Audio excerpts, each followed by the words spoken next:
karamihan po sa atin, hindi kayang tanggalin yung sight. Kasi talaga naman, ito yung, kailangan po ba i-explain? No? Ito yung dahilan kung bakit nakikita niyo maganda yung asawa. No, di ba?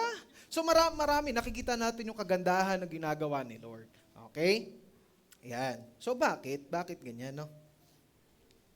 Yan. Ano ba yung functions ng eyes natin? Una, of course, we have vision. Of course, makita natin, no? And next is depth perception, no? Nakikita nyo yung layers ng bawat objects. Okay? Nakikita ko na si Kuya Rian ay nasa harap at si Kuya Melcher ay nasa likod. That is depth perception. Okay? Next natin, safety, of course. Kapag meron kayong dadaanan na merong block or meron something na nakaharang, of course, and even danger, makikita nyo agad. And, of course, yung communication or conveying emotions and fostering connections through eye contact. Mga misis, alam nyo na, di ba? Kapag galit kayo kay mister, tapos nasa harap kayo ng maraming tao, mamatahin nyo na lang. Di ba? Ganyan. O kaya naman, mga broken-hearted dito. Sino? Ayan. O, kung may broken-hearted sa inyo, yung nakangiti ka, pero kitang-kita sa mata na ikaw ay malungkot. Paano yun?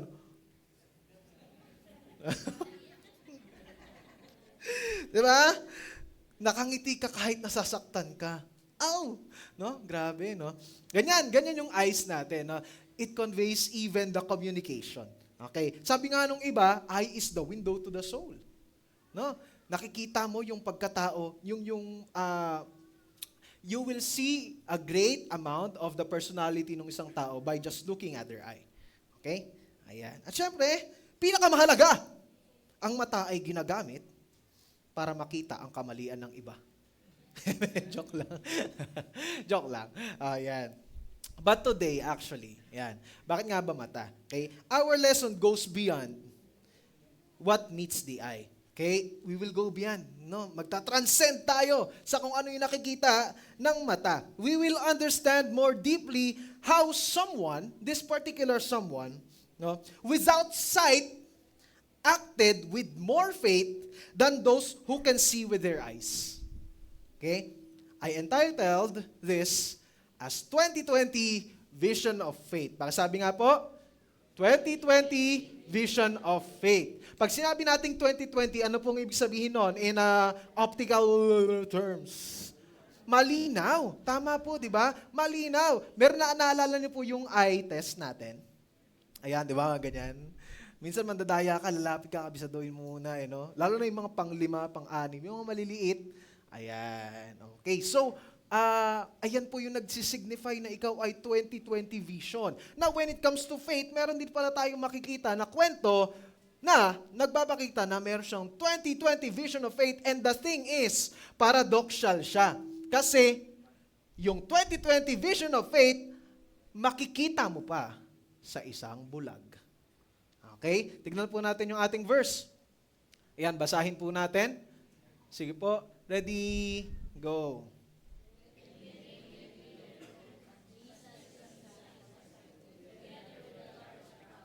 We're leaving the city.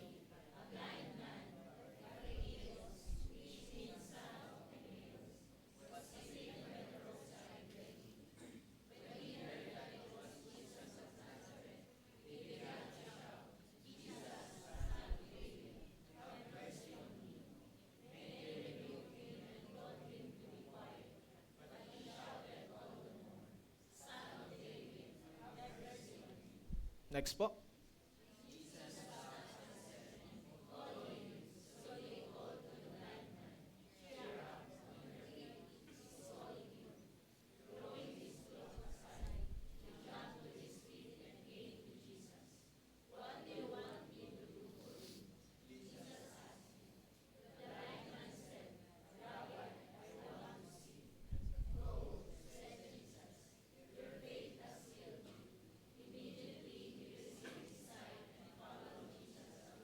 Let us all utter a brief prayer. Lord, we thank you, Panginoon, sa araw na to. Salamat, Panginoon, for again giving us your word. And we pray for today that you open our eyes, not just our physical eyes, but the eyes of our heart, that we may see your beauty.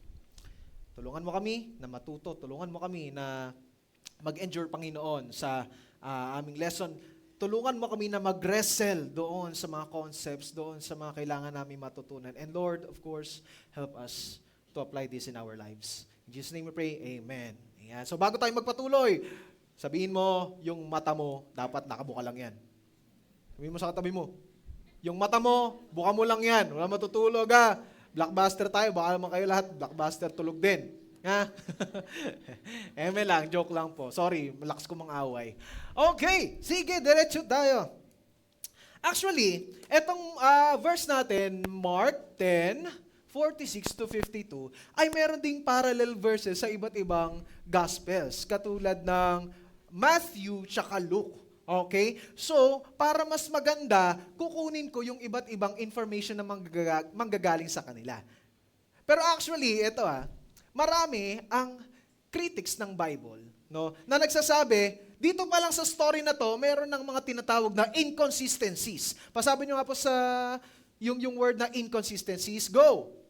Inconsistencies. Ano yung ibig sabihin ng inconsistencies? Yung mga information na pinapakita doon sa isa ay hindi nagja-jive doon sa isa pang gospel. Okay? Katulad ng, example natin, sabi dito sa Mark and Luke, si Bartimaeus lang. Isang tao lang. Isang owat lang. Okay? Pero, pag tinignan natin kay Matthew, dalawa po sila. Diba? Kung titignan natin, it could be, no, na parang ang magiging hinuha natin dito ay, bakit hindi nagja-jive? Bakit isa lang doon sa dalawang synoptic gospels, and doon sa Matthew, dalawa sila. No. Okay, and another one. Sa dalawang synoptic gospel, okay, sa Luke, papunta siya ng Jericho. Okay? Pero sa Matthew and Mark, paalis sila ng Jericho. Ano ba talaga? Bible. No, ano ba talaga? Okay? So that could give you some questions, no, na medyo intriguing. But actually it is very easy, no, na ma-debunk. Okay? Hindi siya inconsistencies. Bakit po? Sabi ni J. Mac, no, si John MacArthur, rest in peace. Ayan, there were two blind men. But Bartimaeus was the spokesman of the two and was therefore the sole focus of both Luke's and Mark's account. Okay? Marami pong ganyan na kwento. No? Yung isang part, nag-focus lang sa isa. Bakit po? Kasi, yung writer, nakita niya, no, na mas prominent or mas naging spokesperson si Bartimaeus dun sa dalawa. Okay? But that doesn't really leave the fact, no, na merong dalawang tao. It just so happen na hinighlight lang yung isang tao. Okay po? And doon naman sa isang part na dalawa yung Jericho. Actually, totoong dalawa ang Jericho. Yung lumang Jericho at yung bagong Jericho. Okay? Ano pong pagkakakilala nyo sa Jericho? Magaling na aktor? Ano pong pagkakilala nyo sa Jericho? Pagkakaalala nyo? Yung malalaki niyang abs.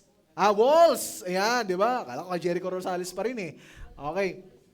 Yung malalaki niyang walls. Okay? At yung, almost impossible na paraan na shout demolition. No, yung tinatawag na shout demolition, di ba? Sabi ni Lord, para mapabagsak yan, sigaw lang kayo. Okay. So, ayan. Nakuha po natin, na-reconcile natin yung ideas. Kaya ang sinasabi ng iba, critics call these details inconsistency. Christians call this authenticity. Bakit po? Ako ay guidance designate for ilang taon. Okay? Praise God, natanggal na ako ngayon. Okay? Napakahirap mag-solve ng away. Yung barangay, kilala na ako. Sir, meron ka na namang kliyente? Ganyan ang sinasabi.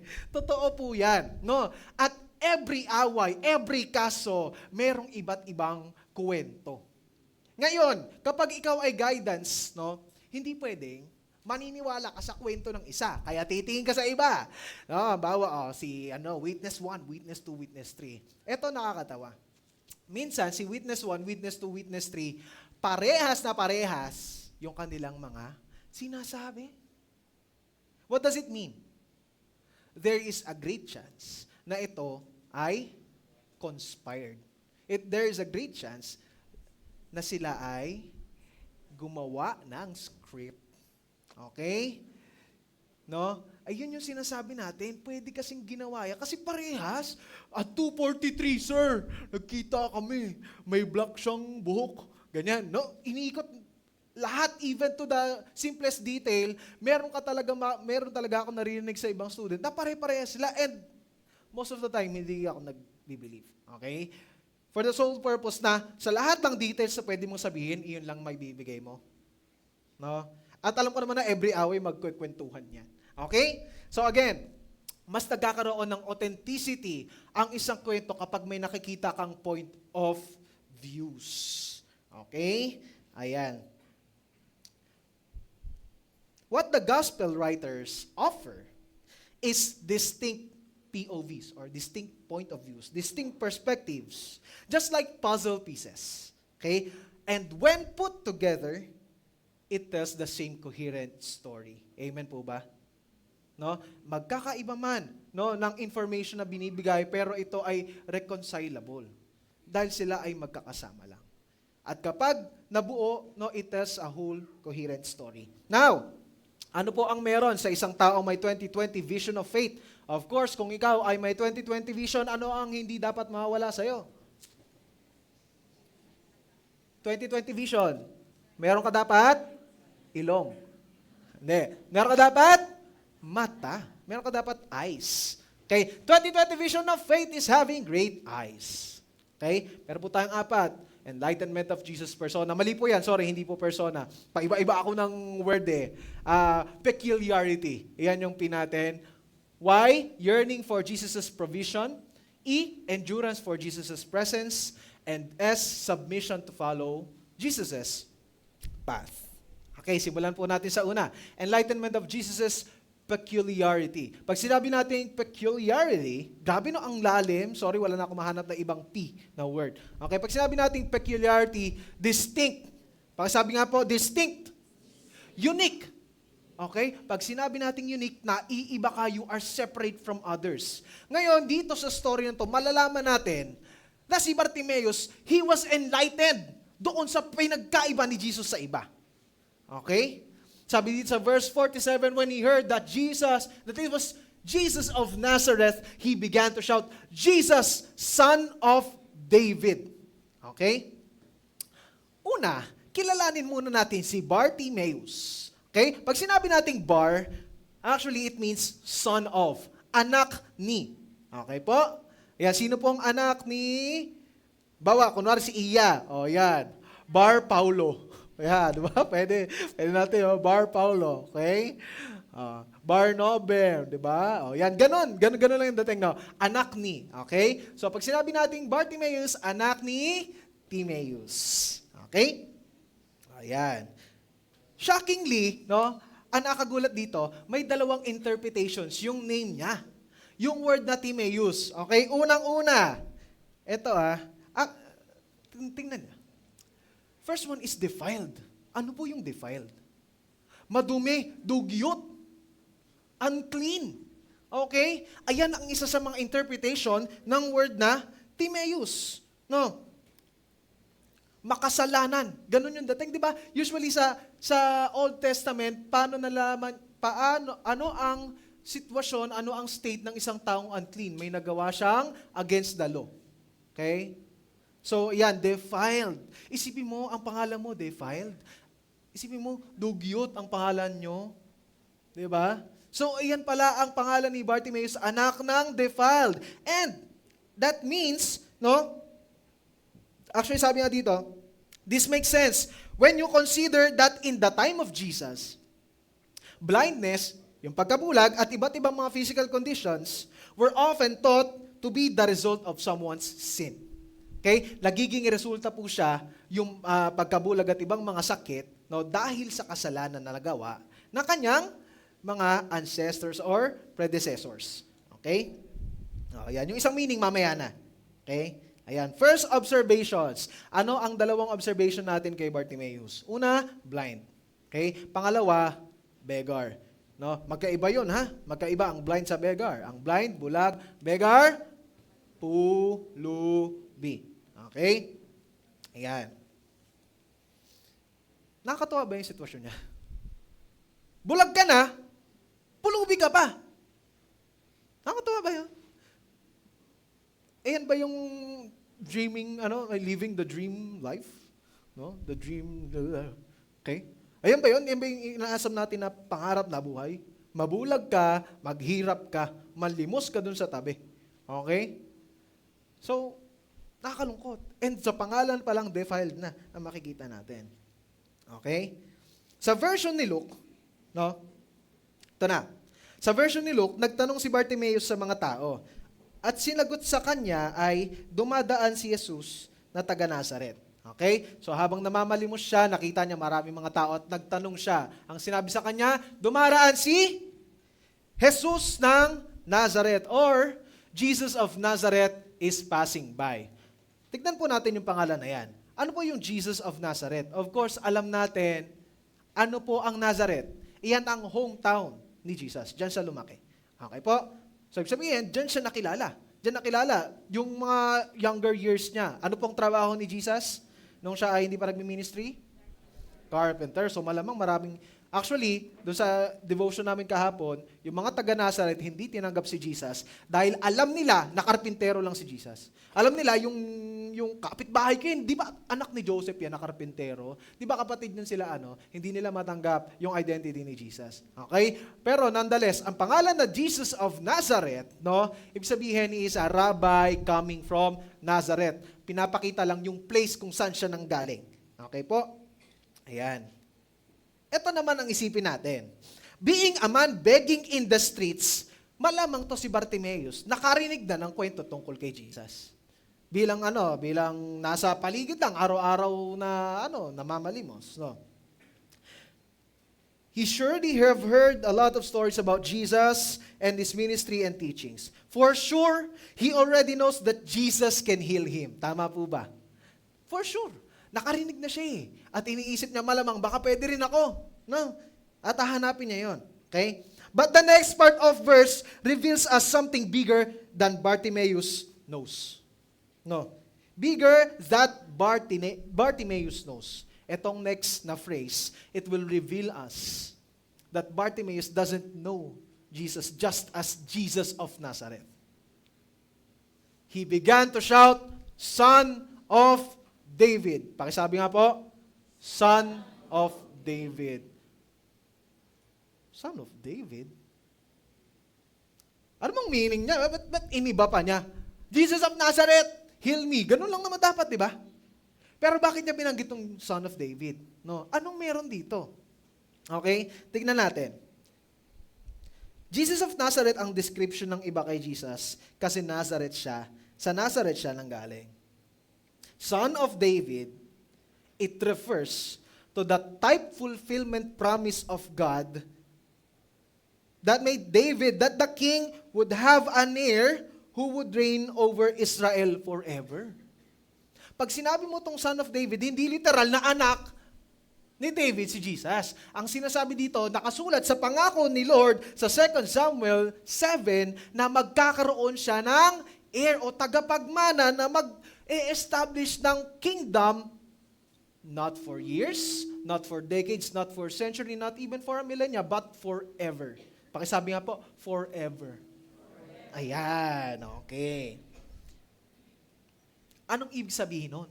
Nung sinabi ni Bartimaeus na Son of David si Jesus, he doesn't just recognize Jesus, not just a healer, not just a teacher from a nearby town, but simply the Messiah. Grabe tong taong to. Diba? Grabe, no? Akala natin, Jesus, Son of David. Okay, next verse, no? Parang walang dating, no? But if you really exegete the verses, it shows you a lot. No? Hindi pwede na itong si Bartimaeus magsasalita ng ganyan na hindi niya alam. He must have listened.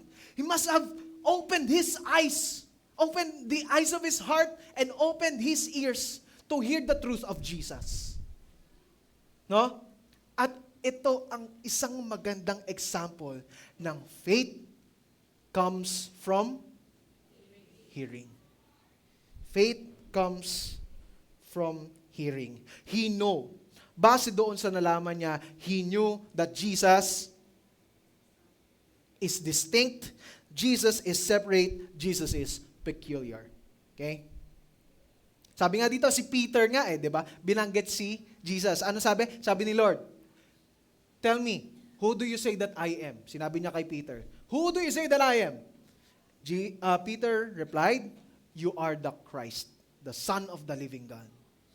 Ganon din yung proclamation ni Peter. Pero ano pinagkaiba? Si Peter, sa loob lang, katabi lang ni Jesus. No? Si Bartimaeus, na hindi nakasama, nabulag, sinigaw. No? Sinigaw niya yung truth na Jesus is the Messiah. Okay? Now, after evaluating all that he has heard, he came to the conclusion and great confidence in Jesus as the Savior. No, Jesus as the Savior. Bartimaeus was enlightened to the truth about him. Now, bakit importante ito? Do you believe that Jesus is the Messiah? Do you believe that Jesus is the Savior? Yes. Bakit kailangan natin itong ipangalap? Bakit kailangan natin itong ipukpok sa sarili natin araw-araw? There are different versions of Jesus roaming around the world today. Merong iba't ibang klase ng Jesus na pinapakita ang bawat religion. Diba, ito nga yung nagpapakita na talagang pinupuksa talaga yung Christianity. Kasi sa iba, si Jesus ay, ayan, tao lang din daw siya na nabuhay kasi naging righteous siya, ganon. Kapatid siya ni Lucifer. Hindi nyo alam. Sabi nila, ito, prophet lang. Ito, rainbow. Okay, Hebrew Israelite. Ito mga Hebrew Israelite, ito yung mga naniniwala na ang Hebrews, no, the true Hebrews are the blacks. Ibig sabihin, yung salvation para sa blacks lang. Ayun yung paniniwala nila at yan yung pagtingin nila kay Jesus, Savior ng blacks. Dahil siguro sa naranasan nilang atrocities dati, bumabawi sila sa pamagitan ng In New Age Jesus, lahat na lang, pinagsama, karma, pinagdikit-dikit na lahat. No? Maraming versions of Jesus. Hindi sapat na sabihin mo, may makikita ka sa reels na, binanggit yung Jesus. Wow, ang galing Christian na siya. Tignan mo muna. Tignan mo be perceptive, no? Be critical. Okay? Hindi tayo magiging judgmental, be critical lang. Test the spirits. Okay? Itong mga to. Yes, they say Jesus. They say the word Jesus. They say they believe in Jesus. But the thing is that the biblical Jesus? Is that the Jesus in the Bible? No? Kailangan po nating maintindihan. Knowing the identity of our Lord is critical to our faith. Hindi natin pwedeng ipagkait yan. Hindi natin pwedeng ipagpalit yan. No? Non-negotiable truth yan. Jesus is our Lord, our Savior, our God in the flesh. Amen po. Not just a good man, not just a wise teacher, not just a miraculous healer, not just an angel, but the Savior God in the flesh. Now, mga kapatid, yung mga nasa baccalaureate, no? In our graduates, as much as we deepen our knowledge about our lessons, mga kapatid, courses and careers, may we never forget that the greatest knowledge of all is knowing God. Okay? Ayan. So, reflection po. Actually, 4 na points to, kaya bibilisan natin. How well do I know God and His promises? Gaano kadaming mga verses ang alam mo kapag nanghihina ka? Kapag ikaw ay nalulungkot, anong naaalala mo? Magpapakamatay na ba ako? Ganun lang ba? Ano ang mga naaalala mo pangalan ni Lord? Jehovah Rapha, Jehovah Nisi, Jehovah Chidkenu, no? El Elyon, lahat ng yan. Anong naaalala mo tungkol kay Lord? Because we know that being a Christian is knowing God. No, it's about knowing God. It's about appreciating the beauty, the majesty, the glory of God. Okay? How well do I know God and His promises? Next po natin, you have to have great yearning for Jesus' provision. Yung word na have mercy on me. Ano ibig sabihin ng mercy dyan? From the Greek root word, eleio. And it means to give aid to something that is in need. Or, simple lang, no? Nung sinabi ni Bartimaeus yan, have mercy on me, dinggin mo ang aking panalangin. Okay, eto, gusto kong magsabi sa inyo ng aking mga katangahan sa buhay, no? Forgive me for saying katangahan kasi alam ko tanga ako eh, no? May mga katangahan talaga ako sa buhay. Okay? One problem I just lately realized in my Christian life is my lack of personal prayer request. Wala akong sariling prayer request. Ay, sabihin nun. Dati kasi I was thinking na kapag puro ka hingi, ginagawa mong genie si Lord. Tama mo ba? Ginagawa mong genie, yung para sa Aladdin, di ba? Okay. While that may hold truth to some extent, nag-resort naman ako sa kabilang extreme.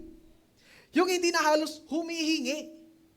Hindi na nahingi. No? Ano sabihin nun? It was masquerading. Nagpapanggap siya na faith that I will accept everything that God wills. Natatanggapin ko, come what may. Lord, I am with you. You are with me. Kaya ko to lahat. Kaya hindi na ako manghihingi. Okay? But, it showed me that it is just a result of prideful and lazy thinking. Tamad at mayabang, no, na pag-iisip. Bakit? Lazy in a way na hindi ko sinesearch kung ano ba talaga yung kailangan ko sa buhay. Lazy in a way na imbis na mag-wrestle ka sa sarili mo, alamin mo ano ba talaga ako, ano ba talaga mga kailangan ko sa sarili ko, iyan mo siya, hindi, by faith lang. Sige, by faith lang. Tiwala lang. No, ganun lang. Prideful naman, in a way that it subtly made me rely on my own strength. Pag hindi ka nanghihingi sa Lord, gagawin mo siya sa paraan mo. No? Gagawin mo yung mga bagay sa paraan mo. Okay? It revealed that I am too arrogant to rely on God. Okay? But I learned na hindi lang pala talaga na lagi tayong humihingi kay Lord. No? Dapat pala talaga humihingi tayo kay Lord. Bakit po? Bakit sa tingin nyo? Bakit kailangan lagi kang humihingi kay Lord? Bakit? Wrestle. Isip. Bakit lagi kailangan manghingi ka kay Lord? Bakit? Alam mo kung bakit sa isip ko? Kasi, kung hindi ka kay Lord manghihingi, sa iba ka manghihingi. Sa iba ka lalapit. Anong result? Iba yung pupurihin mo. Iba yung sasambahin mo. Ouch. Ouch, no? That is the truth. Kung hindi ka kay Lord hihingi, if you will not put your trust in God, no? Kasi that is the meaning of it, no? Lagi kang hihingi kay Lord, you trust God. You trust Him. You put your faith in Him. But if you don't, you will resort sa iba't ibang outlets na pwede mong maging God na rin. Okay? Pag hindi great ang yearning sa prayer, mas kinakabahan, mas walang peace. Tama po ba? Sino dito yung hindi nagpe-pray tapos laging kabado, laging hala, baka mamatay na ako, may kirot. Di ba? May ganyan, may kirot. Hala, ang sakit ng ano ko, may di ba? Lahat na lang, tinakot yung sarili sa patay. Ba? May ganyan man talaga eh. Hala, ano kayo mangyayari sa test ko? Bagsak kaya ako? No? Hala, ang tagal umuwi ng asawa ko. Baka naglalaki na yun. Ganyan. Di ba? Lahat na lang eh. Totoo yan kasi pag walang prayer, hindi na i-still yung hearts natin. No? Kapag hindi great ang yearning, walang direction at maayos, kasi come what may nga. Kapag hindi great ang yearning, walang closeness kay Lord. Amen po ba? Kapag hindi tayo nagpe-pray, alam natin na malayo tayo kay Lord. Tayo yung lumalayo. No? Okay? Reflection. Diretso na tayo. Ayan. Ayan nga. As much as he shouted Jesus Messiahship, Bart also, tinawag ko na lang siyang Bart. No? Ang haba kasi, Bart, ayan, also shouted his great need. No? Sinabi na din na malakas, Son of David, tama, Messiah. Have mercy on me. Tulungan mo ako. Ganun po yung ginawa ni Bartimaeus, ni Bart. No? Sinabi na din yung great need niya. Okay, what is your prayer? Your specific prayer, mga kapatid, mag-isip ka na ngayon. Ayan, application na. Maghanap ka na, prayer mo, Lord. Ano ba talaga, yung kanan kong balahibo, masakit ba? Ayan, ano ba? Anong kailangan mo? Okay? Pag prayer request, pag sa Bible study, ano pagpa-pray mo? Health. Diba? Health. Diba ganyan, studies. Anong part ng studies? Anong part ng health? No? Pag sa studies ba, na magaling gumaling ka, na mawala yung katamaran mo, na magising ka ng maaga, sa health ba, yan bang pati liver ko? Aw! No, pati liver ko? No? Yan ba yung almoranas ko? May almoranas din ako? No? Hindi ko kinakaya kasi pinamana yan Oh, yan. 'Di ba? Ano ang prayer natin? No? Maging specific ka, kapatid. Maging specific ka. Sabihin mo kay Lord, mention your need. Why? Philippians 4:6, be anxious for nothing but in everything by prayer and petition with thanksgiving, present your request to God. Ito na yung maganda. Ang sarap pang hawakan. And the peace of God which surpasses all understanding will guard your hearts and your minds in Christ Jesus. Amen po ba? Meron ka po bang peace sa buhay? Gusto mo bang magkaroon pa ng peace? Alam ko gusto nyo. No? Pray, mention your need to God. Sabi ko nga, hindi ako masyadong nagpe-pray, pero ito nakakatawa. Talagang I praise God. Sabi ko nga kay Kuya Pao, binaon ko na sa limot yung promotion. Kasi alam ko hindi ko talaga mahaba yung pila dito sa DepEd Rizal, no?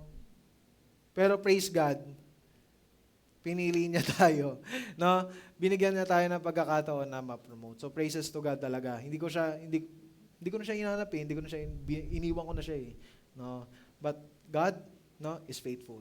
God is faithful. Alam ko pinag-pray ko siya, no? And then I let go. Nagkaroon ako ng peace, no? Yung pagtanggal ko sa kanya, na pag ko sa prayer, sabi ko, Lord, ikaw na bahala. Ginawa ko na yung kaya ko.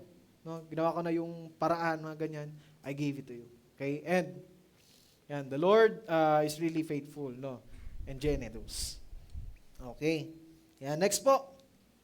Endurance for Jesus' presence. Endurance. No, grabe. Endurance.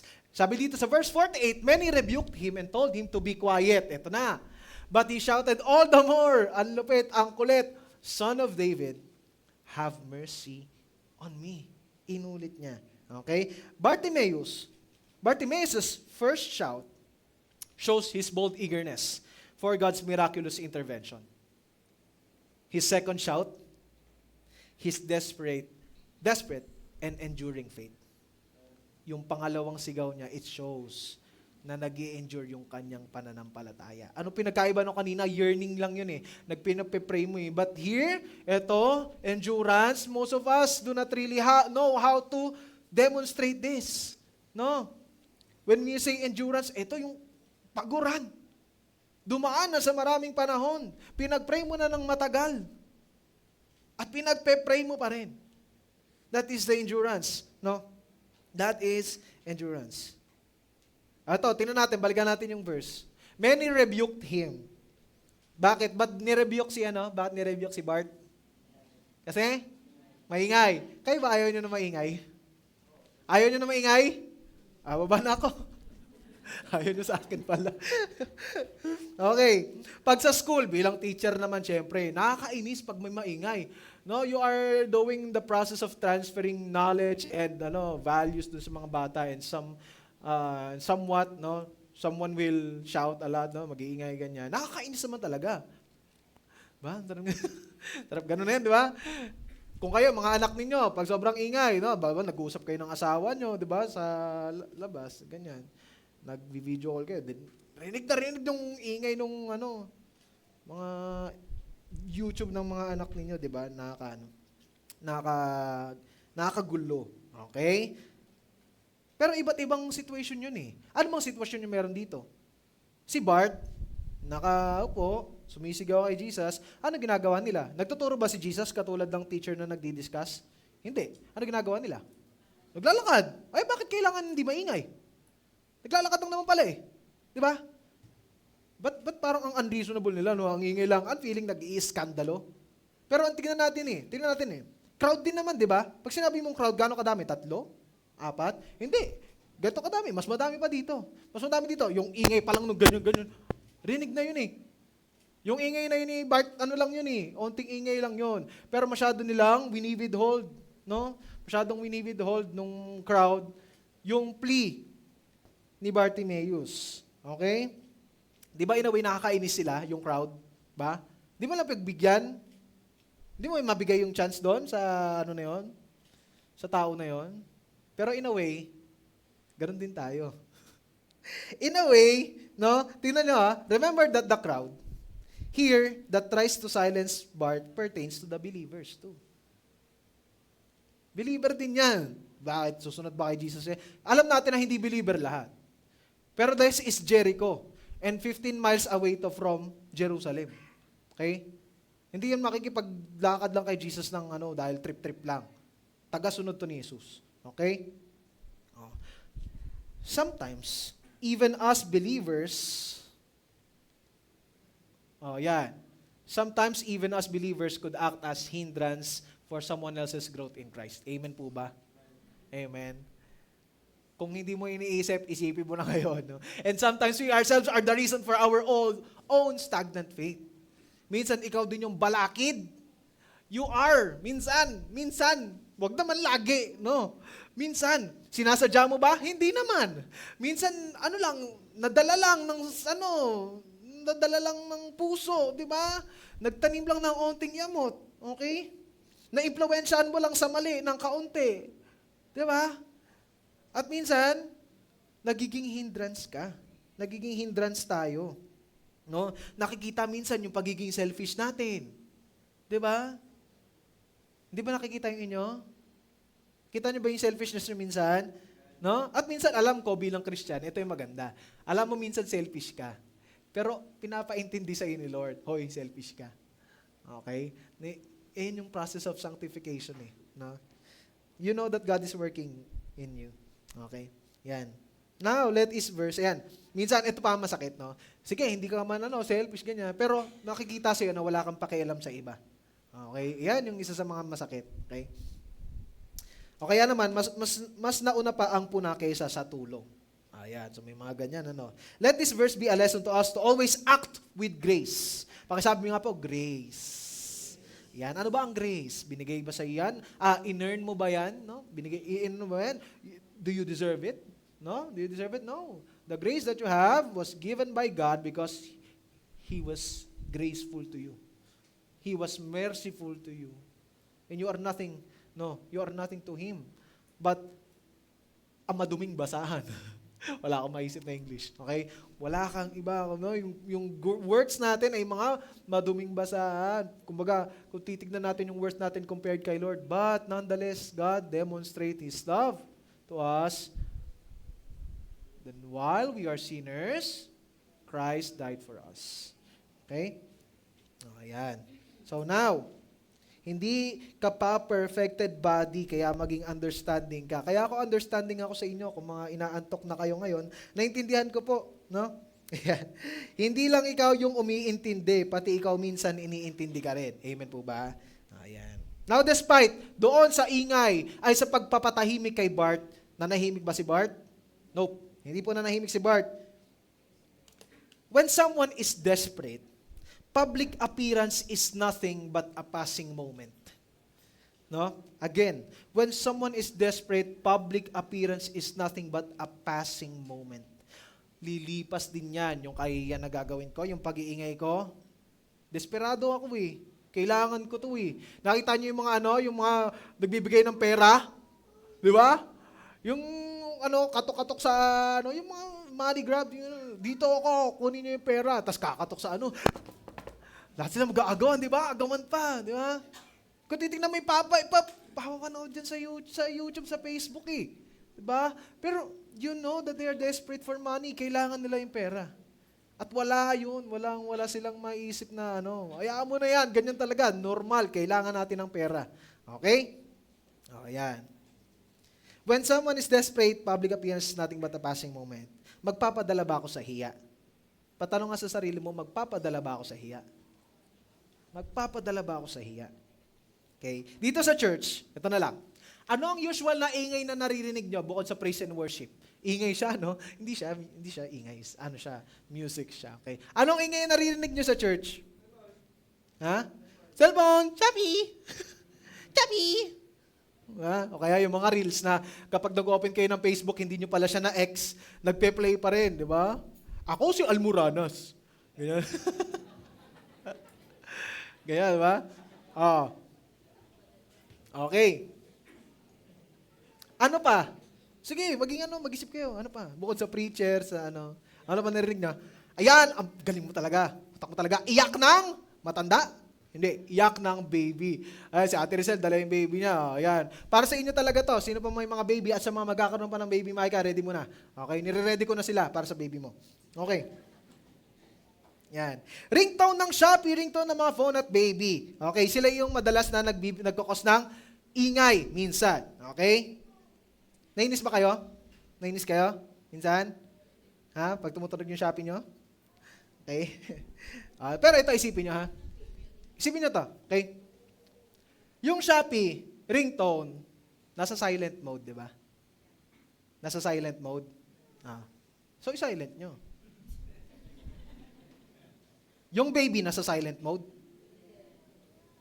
Kois, Kuya Edmer, may button ba dyan na naka-silent si baby mo? Pakipindot. Wala eh. Di ba? Wala. Walang silent mode dyan. So, we have to be understanding. Anong mas gusto mo? Etong mga churchmate natin na may mga anak, umalis para walang ingay, o isama nila yung baby nila at makinig ng salita ng Diyos, kahit maingay, tatanggapin natin. Amen. Diba? Kasi mas gusto natin, nakasama sila sa pagsamba sa Diyos kaysa yung umalis sila dahil sa hiya lang, nung ingay lang nung anak, no? Bring your children to God. No? Kaya wag na, yung mga may babies pa, Teresel, sino pa may babies yung kaila, Kuya Mike? Wag mo kayong mahiya pumunta. Ayaw mo maging yan. Tayo mag-a-adjust. Amen po ba? Oh, yan. Tutulog din naman kayo, kaya okay lang. Okay. Now, sa pag-iingay ni Bert, ito naging result. Sa pag-iingay ni Bert, mali. Si Bert pala. Paiba-iba na, grabe, yung language evolution na. Okay. Bert. Ang gulo ka na, boy. Okay, si Bert. Okay. Yan. Sabi ko nga dito, bakit kaya kailangan mag-ingay ni Bart? Okay. Kasi hindi lang to a moment. This is the moment. Bakit? Bakit po? Bakit this is the moment? Bakit?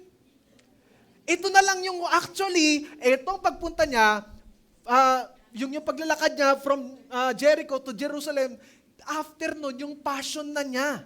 After nun, yung pagkamatay na niya, yung paglilitis na sa kanya. This is the last time that Jesus will go from another city to Jerusalem. Okay? This is the moment, this is the final opportunity that this Bartimaeus will only have. You have to seize the day.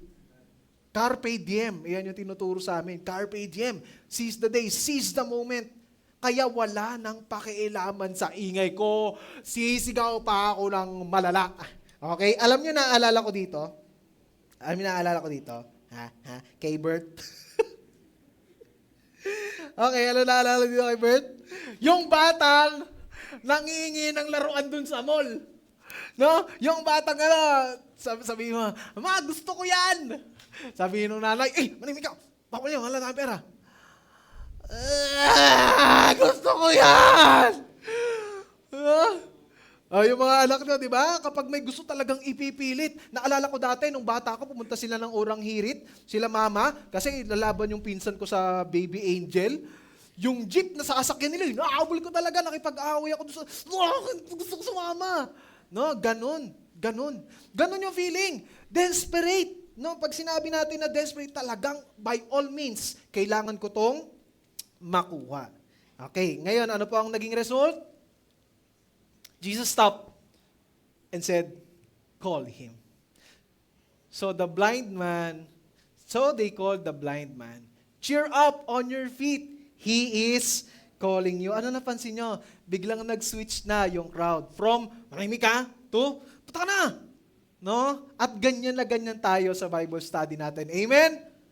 Ano yung sabihin? Sa Bible study, nagpe-prayer request tayo, nilalapit natin ang bawat isa sa Panginoon. Amen po ba? Alam ng bawat isa. Sa Bible study tayo nagkakaroon ng closeness kasi doon nakikita yung inner struggles mo, even as the external struggles that you have.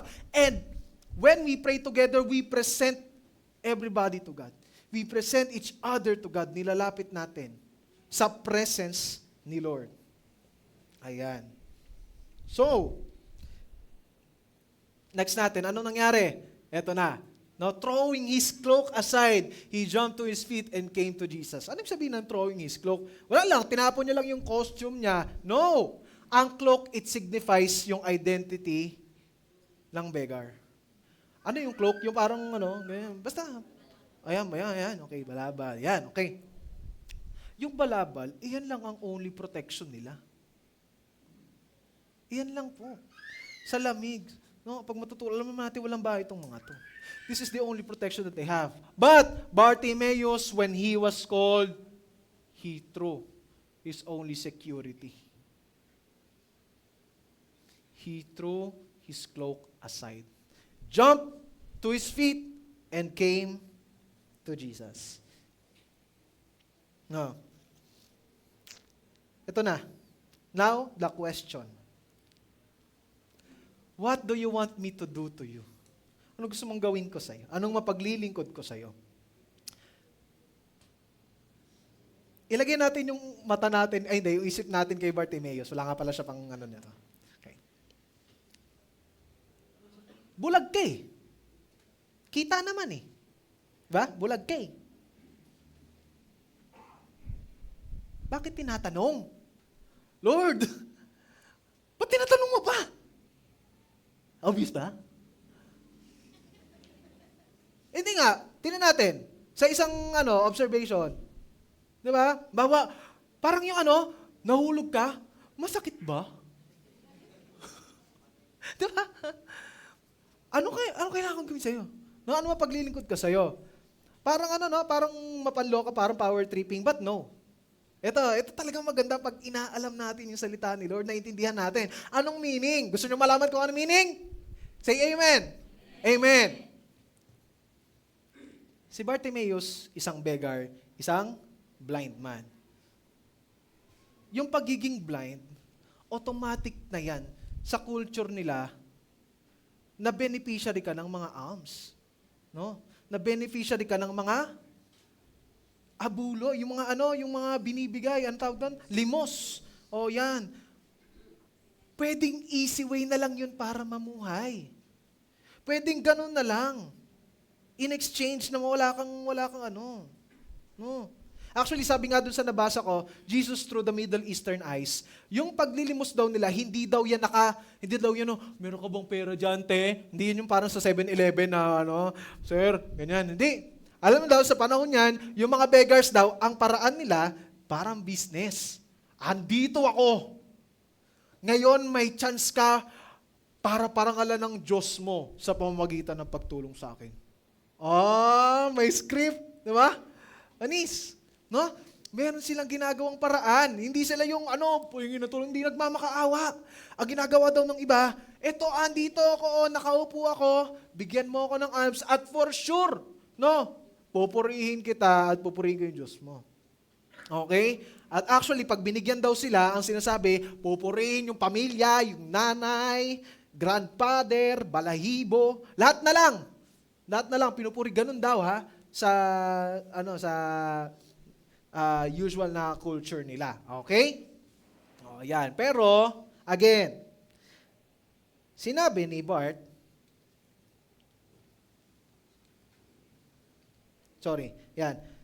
sinabi ni Bart, Lord, I want to see. Ano ibig sabihin? Tinanggap ni Bartimaeus, na magiging hindi madali na ang buhay niya kapag siya ay magkakaroon ng vision. He chose. Tinatanong siya ni Jesus. Jesus is confirming if he really wants to live with fully functioning eyes. Dahil maghihirap ka sa trabaho, marami kang aasikasuhin. Okay? Are you ready? Yun yung sinasabi ni Lord sa kanya. Okay? Now, Bartimaeus said, "Mama mo!" Hindi po yun yung sinabi ni Bartimaeus, ha? Hindi sinabi ni Bartimaeus yung mama mo, okay? Sorry po. Diyan ka na nga! Okay. Ayan. Sorry, hindi po ako nang gigising, ha? Wala pong doon, walang intentional doon. Okay. Ayan. He answered, Lord, I want to see. And then what happens next? Ito na yung nakakatuwa. Go, Jesus said, your faith has healed you. Amen? Your faith has healed you. Sabihin nyo nga, your faith has healed you. Pinagaling ka ng pananampalataya mo. But we know, alam naman natin po, no, na si Lord ang nagpagaling. Tama po? Ginamit niya lang po yung faith as instrument. Okay? At alam naman natin, katulad nga dun sa devotion namin kahapon, hindi naggumawa si Lord, no, pinili ni Lord na hindi naggumawa ng miracles dahil hindi niya nakita yung faith. Okay? So, ginagamit ni Lord na instrument ang faith para ma-perform yung miracle niya. Okay? Ayan. Sabi nga dito, sa God questions, ayan, faith is only the instrument, not the power itself. Okay po? Para lang malinaw tayo. Reflection. What have you been enduring in prayer right now? Anong nilalaban mo sa panalangin, kapatid? Yan. Kung wala pa, ilaban mo na. Okay? And last one, submission to follow Jesus' path. Verse 52, immediately, he received this sight and followed Jesus along the road. Wow. Okay. Parang ano na, no? Parang tapos na, happy ending na, baba na ako, prayer na, uwi na. Okay, but hindi pa, sorry po. Was the story finished when he was healed? No. Okay? He followed Jesus along the road. Now that his eyes are fully restored, he basically is free to do everything he wants. Tama? Napagaling ka na eh. Pwede ka lang, sabi nga ni Lord, go, di ba? Go. Punta na doon, kung saan mo gusto. Ganyan, pwede ganyan, di ba? Okay. But not Bart, no? Hindi ka na si Bart. Okay? Hindi siya katulad ng 9 lepers na hindi na lumapit kay Lord after mapagaling. Naalala niyo yun? Yung story ng 9 lepers? 10 lepers, ilan ang bumalik? Isa. Okay. Hindi siya katulad nung 9 lepers na yon, no? Okay? Instead of going straight to find work, o kaya maghanap ng pamilya, ang sabi po, he followed Jesus. Okay? Sabi nga sa inyo, ang Jericho to Jerusalem, hindi madaling biyahe yan. Merong video yan, no? From Jericho to Jerusalem, kung gusto nyo panoorin, no? Mataas na bundok yan. Actually, mataas na elevation ang kailangan nyo. Alam mo bakit? Ang Jericho. Fun fact, Jericho is the oldest and the lowest city in the world. Pinakamatanda at mababang town sa buong mundo. Okay? At ngayon, masyadong mataas, no? Yung elevation from Jericho to Jerusalem. Actually, roughly 3,500 feet. 3,500. Okay? Grabe yun. No? Ayan. 250 meters below Mediterranean Sea lang siya. Sabi ng World Council of Churches. Now, nito nakaraan, ayan. Share ko lang ang aming gala. Yeah, grabe, Nagpunta kami ng Mount Parawagan, nila Ate Susie, Laniro, yan. Ninang me, congratulations, no? Kinaya natin. Ate Neri, susuka, pero hindi susuko. Yan. Okay. So, ang taas ng Parawagan po is 1,046 feet lang. And talagang labas na ang dila namin kakalakad pa lang doon. Okay? At onti lang yung yung layo niyan, okay? Compared doon sa 3,500 na laki or elevation ng Jerusalem ng Jericho to Jerusalem. Okay? Ibig sabihin niyan, mahirap, no? Mabigat. Okay? Yung layo ng Jericho to Jerusalem is parang Montalban to Mandaluyong. Tapos ganun pa taas, no? Grabe, no? Mapanloko yung pag-angat niya. Okay. Now, eto na. Bart and now his brothers, no, didn't mind the distance. Hindi nila inisip kung gaano kalayo, no? They joyfully walked alongside their Savior.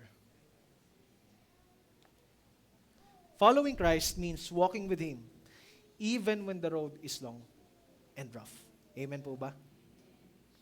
Yan. We don't know what happened next dun sa buhay ni Bartimaeus. Okay? But what feels like a story reaching its end opened a whole new chapter. It is only the beginning for him. Nakakatuwa, no? When you act in faith, no? Yung feeling mo, nakatapusan mo na, God will open a new beginning for you. You know, living the Christian life is living a life continually submitting to the Lord. Araw-araw yan. Day by day, God changes us to be Christ-like. This is the path of Jesus. And day by day, we have to unlearn to obey ourselves and learn how to yield to the Spirit. Okay? Ang pagsasubmit kay Lord, hindi madali. Tama po ba? Hindi madali. Okay? But the joy, the love, the peace it gives is second to none. Hindi mo maiko-compare yung kapayapaan, yung kagalakan, yung pagmamahal na nararanasan mo kapag alam mong lumalakad ka sa Panginoon. Amen po ba? Kahit wala kang pera, bakit ka masaya? Kahit bali yung budo mo, bakit ka masaya? No? Kasi may Diyos tayo. Kasi we have our hope in the Lord. Ayan. Okay?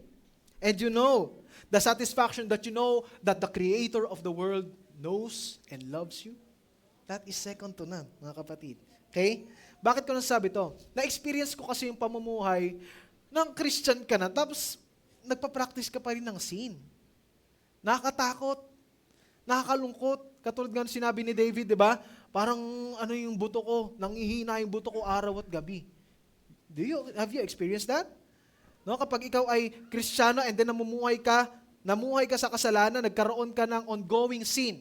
No, kahit gano'n man yan kaliit. Pero alam mong gina-justify mo kay Lord yung kasalanan mo. Ang hirap, nakakapanghina, nakakawala ng security. But I have also experienced the life fully trusting to God. Yung mapuno ka ng Holy Spirit niya na everything, you know that everything will be right because God is with you. No? The pleasure of knowing God is incomparable to the treasures of this world. Eto na, last na. Malapit na to. No? Sabi ko kanina, anong meaning ng pangalan ni Bartimaeus? Son of the unclean, dugyot, madumi, makasalanan. Iyan ay isang interpretation. Meron pa palang isang interpretation. No?